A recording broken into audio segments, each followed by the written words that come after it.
Location is obviously one of the most critical things to consider if you're thinking about opening any type of retail business. But I would argue your online presence or location is just as important as your brick and mortar location. Part two of our series about how to open a record store, we will discuss all the things that you should consider if you're really thinking about making that leap, getting into the record business. Let's discuss on this episode talking about records.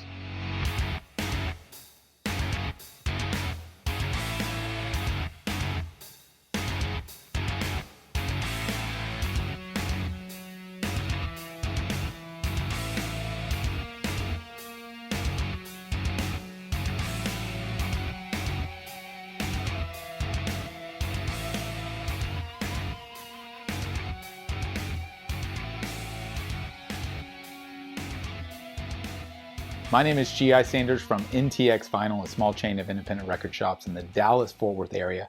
If you're not local but you are in the U.S., you can shop online at ntxvinyl.com and would love it if you'd subscribe to our channel on YouTube, follow us on social media, Facebook, Instagram, and TikTok.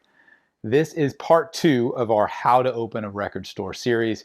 I'm fully aware that there is a large audience that will have no interest in these videos, but for the people who are interested in tuning in, I hope this becomes a useful tool. I've gotten a lot of great feedback as I've started this series. So this is a really important episode. Location is obviously critical, like I mentioned on the intro there. Of all the things you're going to consider if you're opening retail, where you're going to set up shop is absolutely one of the most important things. There's a lot that goes into it. I'm going to talk about choosing a physical location and all the things to consider there.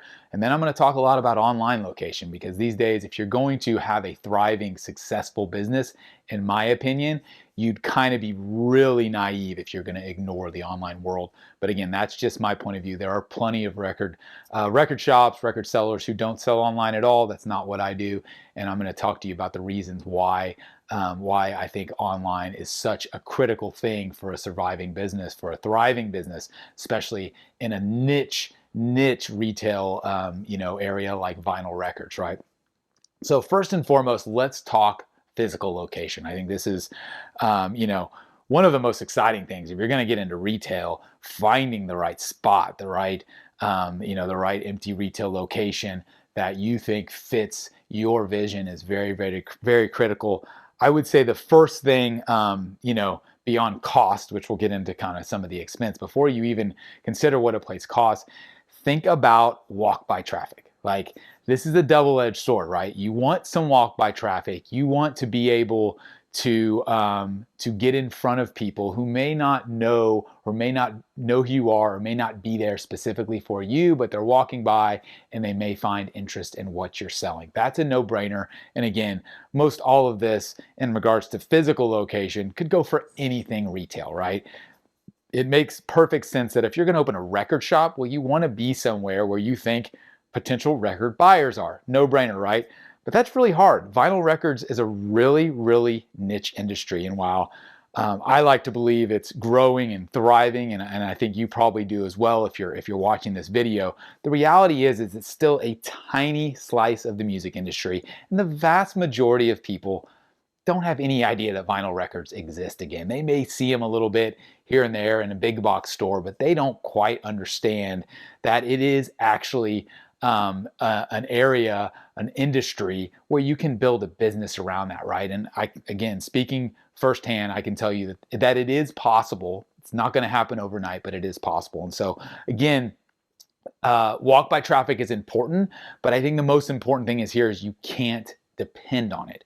Because for every, let's say, 100 people that walk by your record store, how many of those do you think actually collect records? Just normal people who may be walking by, let's say you're in a retail shopping center, a mall, a district, like, it's going to be very, very few that actually collect records.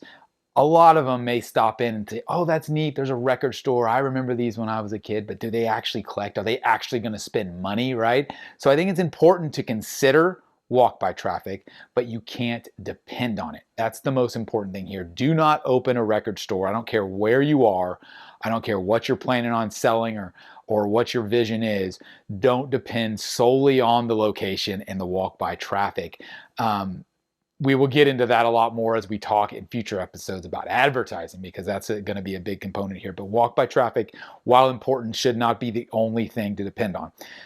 Because the reality is, just because you build it doesn't mean they're going to come. You're going to have to drive people to your physical store. No ifs, ands, or buts about it. It's going to take some hustle, it's going to take some legwork, and it's going to take some budget. So you want that walk-by traffic to supplement what you're doing from an advertising perspective, but again, don't depend solely on that. The other thing with physical location, regardless of proximity and where you put it, is going to be your overhead, right?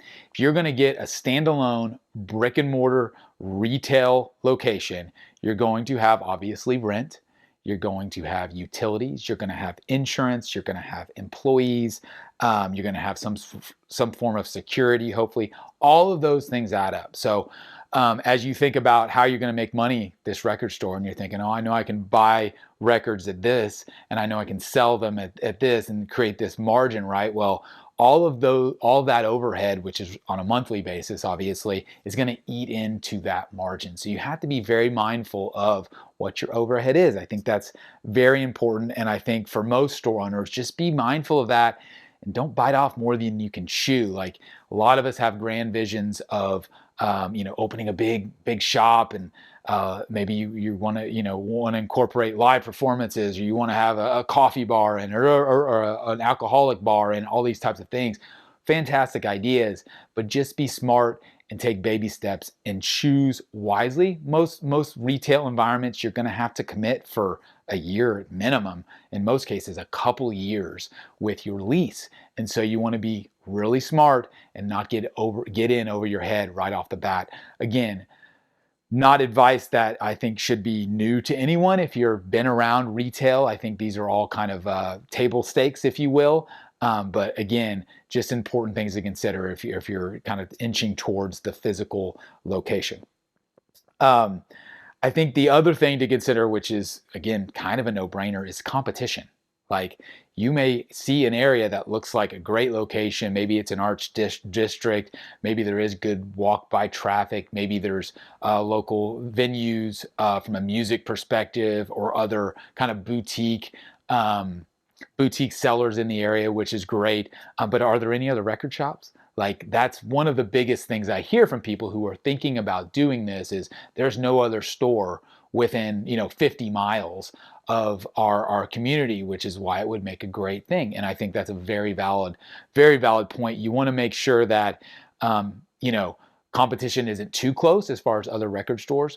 That being said, multiple record stores can thrive within the same community if there's big enough demand. So this depends on your market and knowing your hyperlocal market in regards to that vinyl community. I can't stress that enough. Before anyone jumps into opening a record business, I think the biggest thing is to get a really good understanding of the local community, local collectors. So make sure you have your pulse on how many people in that area, even as a generalization, actually collect records. Is it something where you feel like you're out on an island, you're on your own, or do you know a lot of other local collectors who are looking to buy records? Like, that's very, very important. And I would say the best way to figure that out is you got to do some testing. This goes back to episode 1, where I was talking about branding. The biggest thing, in my opinion, that shop owners should do is test their local market. Well, how do you do that, right? Well, stage an event, stage a pop-up, go to a record shows and swap meets, and see if there's enough people in your area. Now, does your local area not have any of those? Have you never seen anyone else sell in your local area? That could be good and bad. It could be great because maybe you're the one who's going to pop your head up and be the savior for all those local collectors who have been dying for a local shop, right? Like, maybe that's the thing. Maybe it's the opposite. Maybe there's not enough business. There's not enough collectors in your area to even sustain a physical standalone brick and mortar location. Speaking from experience, that's how I did this. I started out in an antique mall, or a boutique marketplace, whatever you want to call it, because I didn't have the confidence. and with my personal situation, I didn't have the means either to go lease a standalone retail shop and have all of that overhead. And so I tiptoed in. It's like I got a little booth just to see if anyone cared, to see if there was enough people to even sustain something small before I started expanding and thinking bigger, right? And so I think that's a very important thing to consider. I don't know if your local community, city, town has anything to where you could stage a kind of a smaller booth type of environment, or stage a pop-up, or go to a local bar and see if you can sell records there one night during a happy hour or an event. Again, just to try and get a finger in the wind, pulse on demand. That's the biggest thing when choosing location is, do you think there's enough demand in your area to validate opening a record store? Like, that's the biggest question. And you need to do everything you can do before you take that lead and sign that lease, no matter if it's a short-term lease and it's just a temporary type of location, or whether it's long-term. Either way, you've got to figure out some anecdotal data and evidence that supports your mission of actually opening that record store. That's the biggest thing I can suggest, is do as much testing as possible. Don't be in a rush to do it. Figure it out to where you've got a high level of confidence that this is the right area, there's the right amount of foot traffic, the overhead isn't too bad, you think you can make that up. Again, most small businesses don't make money at all for the first couple of years.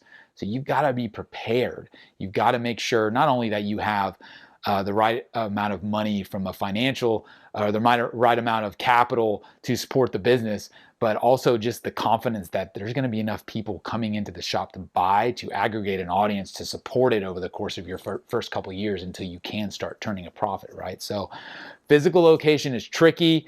I think you can't really place enough importance on it. My biggest advice is just be smart, be patient for the right location, for the right scenario that fits with your lifestyle. Like, that's the most important thing. If right now you're just looking to be, the guy or girl behind the counter and you're ready to rip the Band-Aid off and get there and start serving customers, that's great. But if there's not enough customers there to serve, you're going to be real lonely after a couple months when the initial the honeymoon period is over. Like, I think that's the big thing. A lot of people will have, they'll find the right location, they'll do a big grand opening and a sale, and they'll start to get excited about it. But how sustainable is it? Like, that's the biggest thing. Once you get past that big hoopla of the initial opening, like, how are you going to sustain this long term? Are there enough collectors, hyper local, that can actually sustain a record shop? So do everything you can to investigate that, and like I mentioned, figure out some answers to those questions before you take the leap. All right, so let's talk about online.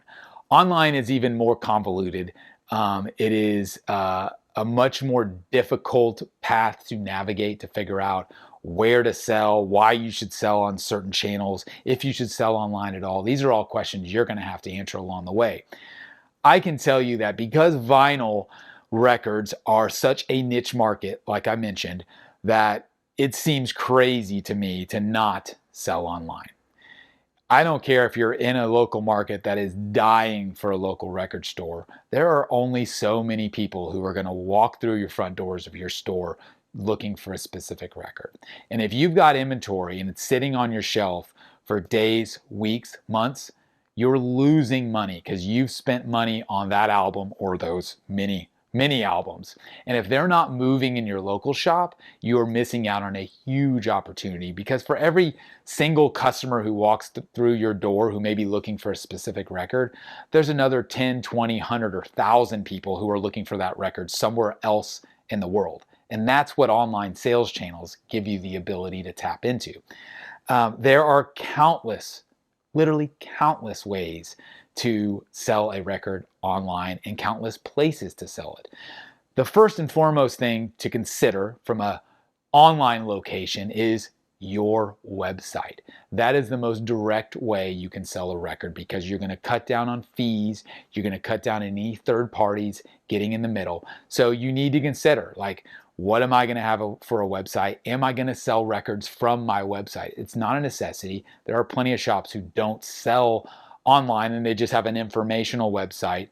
But I would argue that you're missing a huge opportunity if you're not selling on your website. So you need some form of e-commerce built into your website. Now, websites are hard. They're no different than brick and mortar stores. Just because you build it doesn't mean people are going to come. It's going to take work. It's going to take hustle. It's going to take advertising. It's going to take really consistent marketing and promotions to drive anybody to your little website, because no one's just going to stumble upon it, right? There's a lot of record stores out there. There's a lot of places for people to buy records, from big box stores to independents and everything in between. So having having an online presence as far as your own website, your own .com, your own e-commerce site, I think is the first thing to consider, again, because that way you can sell directly to your customer, whether they're local or not, doesn't matter. But I do think that is the first thing to at least consider. That being said, social media is massive. Like, there are some sites, some shops I've seen that don't even have their own website, again, other than just kind of a placeholder, because they do all of their selling on social media. I think you've got to find the right mix for you.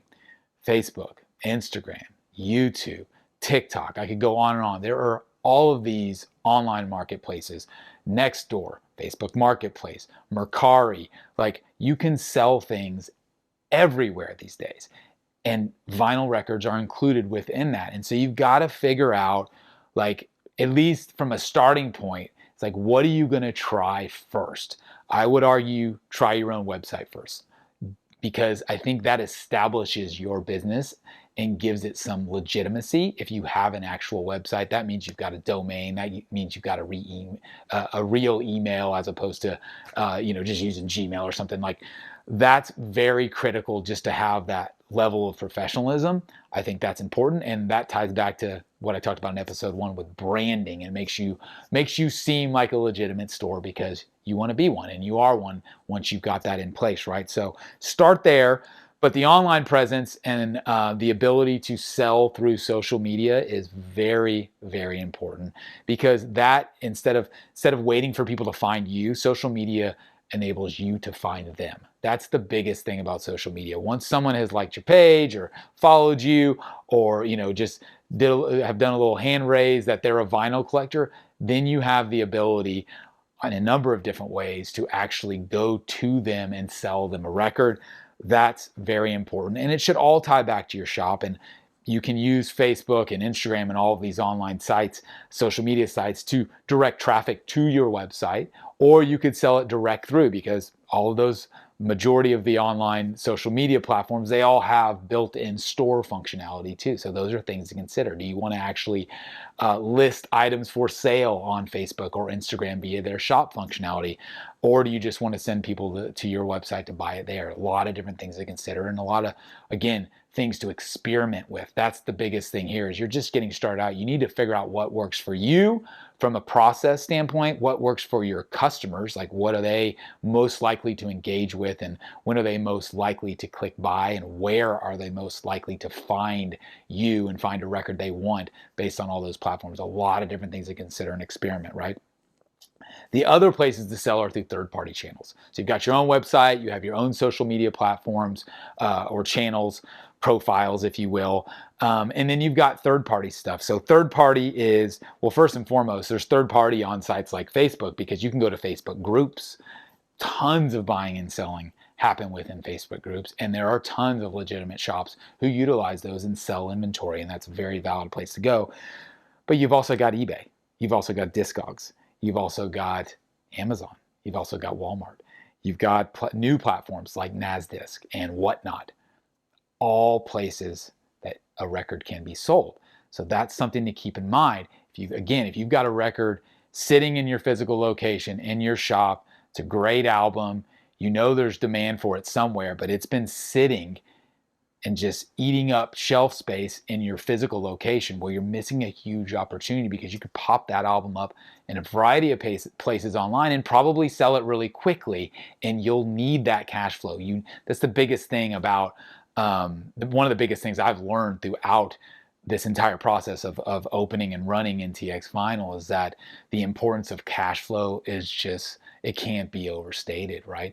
If an album's not moving, you need to do everything you can to sell that record, because if it's sitting there for a long period of time, you're losing money by having that album in your inventory.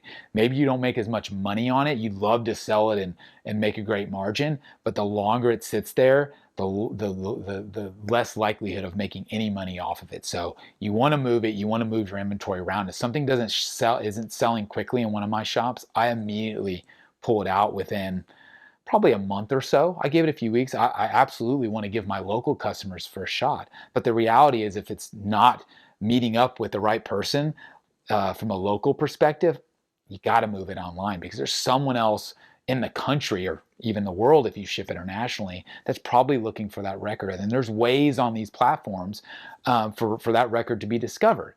I mentioned it before. You may have a certain amount of foot traffic and customers coming in through your shop, but that pales in comparison to the number of people searching for records on eBay, searching for records on Discogs, going to big box stores and searching for records, mainly new inventory there, but the same thing applies. And so you've got to be smart and go, okay, I'm gonna make an investment of this record collection. Doesn't matter if it's pre-owned records or if these are new records that you're buying from a distributor. You've got to have a time frame in mind where, hey, I need to move these records through. And if they sit too long, I need to change the location of where they're being sold to make sure that I can keep cash flow rolling, because cash flow means that then you can go purchase more records that maybe will sell faster. So it's a rolling game of making sure that you're constantly moving in inventory from one place to another to make sure that you have the cash flow to stay afloat, to cover that overhead, to cover your salary. Obviously, this is your full-time job that you're looking to make a living off of. All of that has to do with cash flow, especially in the early stages. Unless you have some big investor who's going to come in and back your business, then maybe it's not as big a concern. But I think for most people who are, bootstrapping this business, and it's all going to come down to hustle and their own investment, I think that's very, very important. So keep that in mind. The other thing that I think ties the two together, which I've found to be really critical, and my customers can tell you about this, is using online to fuel offline. What I mean by that is local pickup. Pre-orders and local pickup are critical. I do a ton of business where my customers who are even local can go to my website. Sometimes, my website is the option. Sometimes it's Discogs, sometimes it's eBay. Wherever they find an album, they buy it from me. I always offer local pickup in most cases, because that drives them into one of my physical shops. And I can't tell you the number of times I have seen comments from people who said, stop by NTX Vinyl today to pick up my pre-order for this album. And of course, I grabbed 3 others. It's an easy strategy. It doesn't take a lot to execute, and it's a no-brainer to me. So you can do a lot of marketing and promotions and sales online for people who aren't located near your physical location or locations, but having that component drive people to your physical locations is absolutely critical. And it's been one of the most important things, I think, for my business, because it enables people to pre-order records if you're talking about new vinyl. But even if you're selling used records, pre-owned records online, again, showcase them online on Facebook or Instagram or YouTube or wherever, and tell people to get in touch with you to purchase it. Doesn't matter if that's on your website, if that's through a message on Facebook, whichever way you want to facilitate it. The important part is that they're going to be driven to your local store to pick up that one record. And you're a record collector. I'm a record collector. Are you not going to at least take a browse through the bins and see what else is there while you made the effort?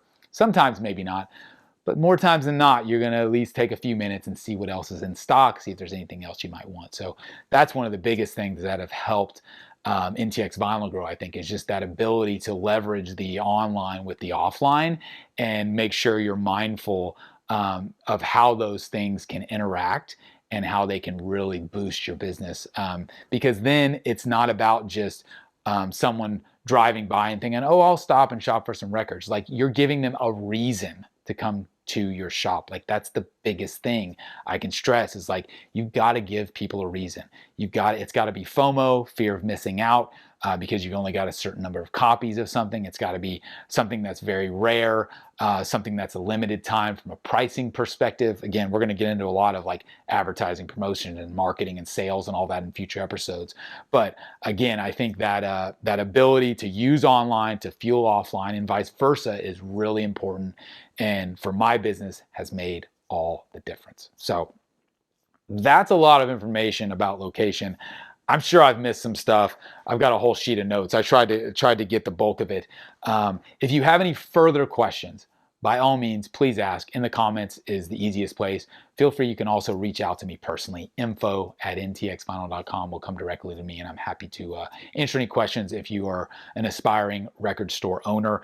These are just the high points, I think, to consider when it comes down to physical location and online location. I think, again, test, experiment, dip your toe in the water, do as much as you can to get a feel for your local market, not only physically but also online, before you make that leap and sign a long-term lease. I think those are the most important things to think about. So hope that was helpful. This is part 2 in how to open a record store. We will be back with another part in this series probably next week or so. So definitely tune in. Make sure your notifications are turned on for the YouTube channel, and really appreciate any feedback. And again, questions are more than welcome. So thanks as always. Appreciate the support of NTX Vinyl, and we will see you again